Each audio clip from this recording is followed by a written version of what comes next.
I'm going to clap my hands in glee. You know why? Because of one single reason.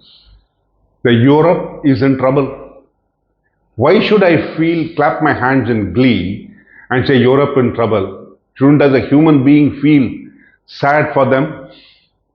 Yes, I feel sad for the Europeans, for the normal European who's going to get hit hard today because of one single person, and that is Trump. And the works of India are going to be beaten so badly that they are going to hammer their heads against the wall, and they might be doing prayers, special havans, special prayers, so that Trump will be removed, just as they did when Modi came into power. But that's not going to happen.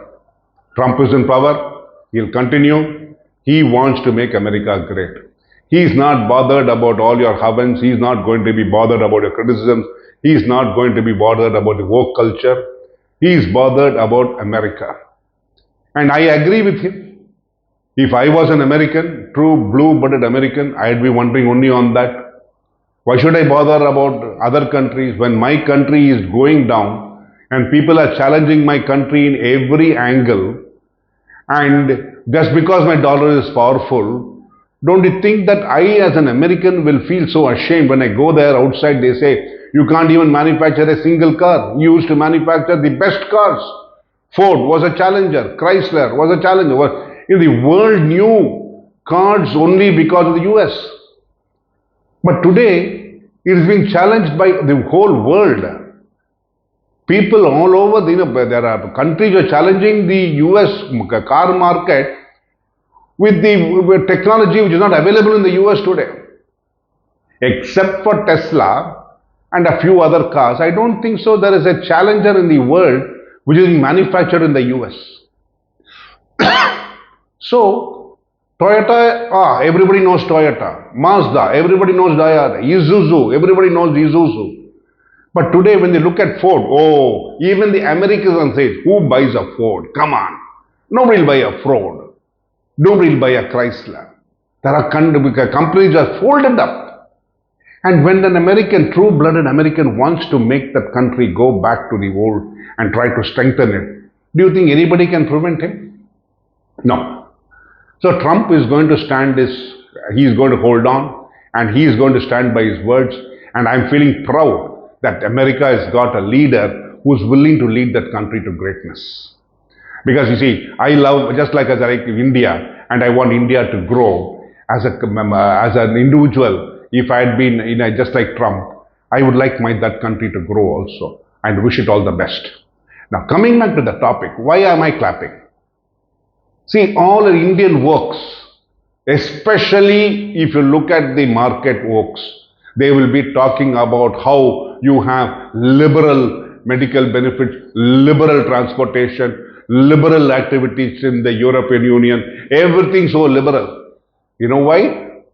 Because the the safety of the armed forces was in the hands of the US.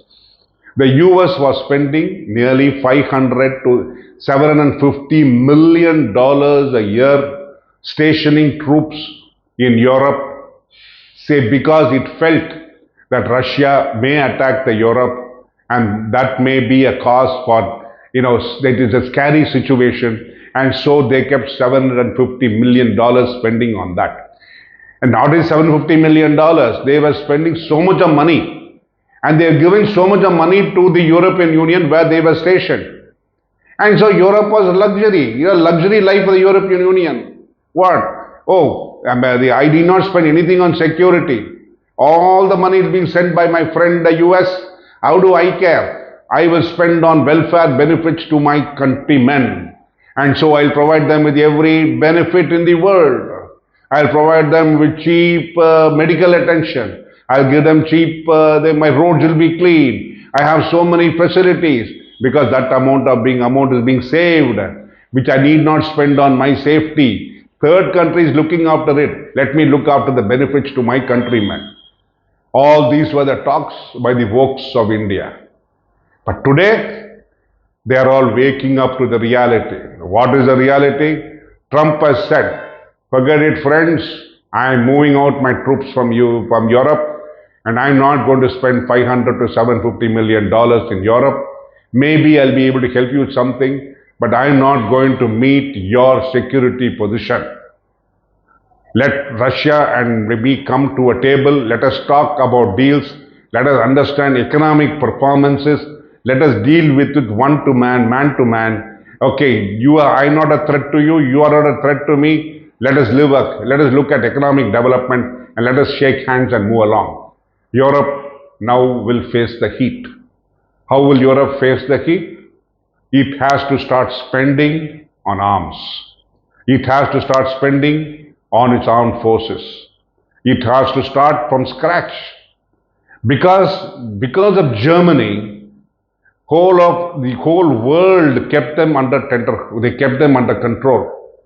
No armed forces, restricted arms activity, restricted production of arms, etc. But today, with Trump breathing down their backs, they are not going to, they have to succumb. They have to sacrifice all those types of activities and they have to start spending on arms. They have to develop their skill sets to develop new type of arms to protect themselves because NATO considers so many number of countries. And they are looking at economic development. With Trump moving out, all these luxuries which was experienced by the European Union, is now they will be facing a dilemma because as they have to come down to reality, and the reality will be, oh God, now we have to work towards forming a powerful armed alliance amongst ourselves.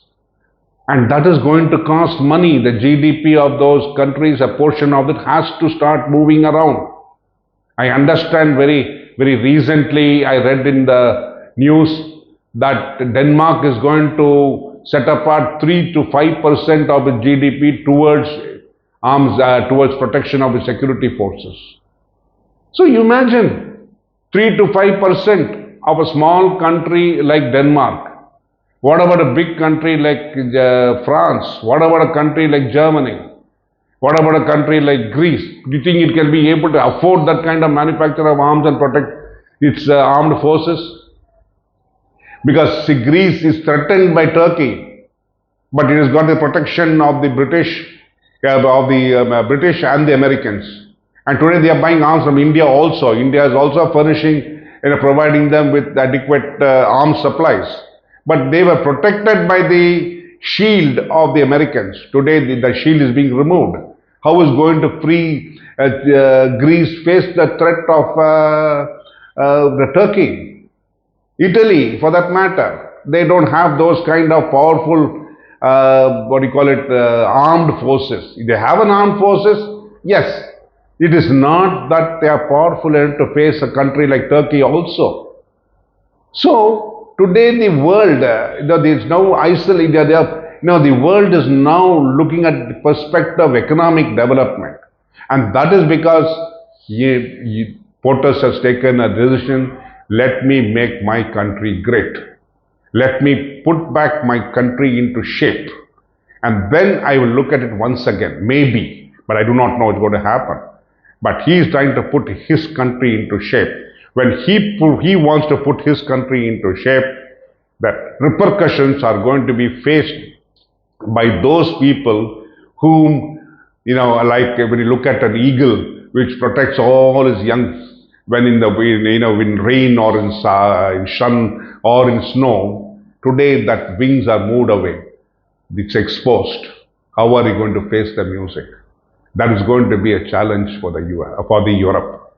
And when we face the challenge for the Europe, let us wait and see what is going to be the repercussions on the social services all these years, in the past 50 years, which Europe has provided to its citizens. Will it be taking a hit? I am sure it will be taking a hit. Medical services will rise. Medical activities, medical costs will go up. and there are going to be a lot of repercussions. And I'm sure that if they don't get ready, they are going to be in trouble.